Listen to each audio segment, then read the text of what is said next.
ইসরায়েলের উত্তরে সাইরেন বাজছে। দেশটির প্রতিরক্ষা বাহিনী জানিয়েছে রকেটগুলো ইরান থেকে আসছে।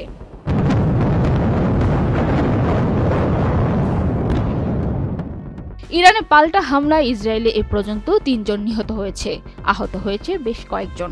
১৪ জুন শনিবার ভোর রাতে এসব হামলা চালানো হয়। মার্কিন বার্তা সংস্থা এপির প্রতিবেদন থেকে এসব তথ্য জানা গেছে।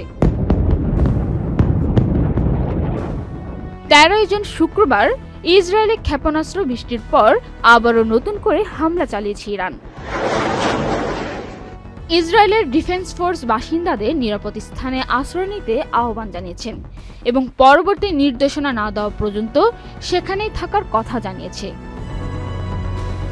এদিকে পরমাণু ইস্যুতে আমেরিকার সঙ্গে আলোচনাকে অর্থহীন বলে আখ্যা দিয়েছে ইরান।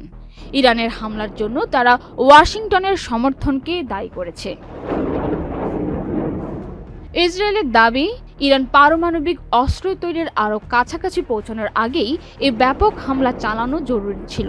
তবে যুক্তরাষ্ট্র সরকার ও বিশেষজ্ঞরা বলছেন, হামলার আগে তেহরান এমন কোনো অস্ত্র তৈরির প্রচেষ্টায় সক্রিয় ছিল না।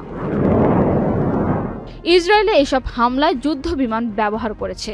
পাশাপাশি আগে থেকেই ইরানের চোরাপথে প্রবেশ করানো ড্রোনের মাধ্যমে গুরুত্বপূর্ণ স্থাপনায় আঘাত হেনেছে। এসব হামলায় ইরানের কয়েকজন শীর্ষ কর্মকর্তা ও পরমাণু বিজ্ঞানী নিহত হন। জাতিসংঘে নিযুক্ত ইরানের দূত বলেছেন, এসব হামলায় মোট ৭৮ জন নিহত এবং ৩২০ জনের বেশি আহত হয়েছে। পান্না আক্তার, চ্যানেল আই। বান্ডেল থাকলে প্রতি সেনমানিতে টাকা বাঁচবে। বিকাশ সেনমানি বান্ডেল কিনে জিতুন প্রতি লেনদেনে। শুরু হয়েছে standard chartered channel I agro অ্যাওয়ার্ডের ১০ম আয়োজনের মনোনয়ন গ্রহণ।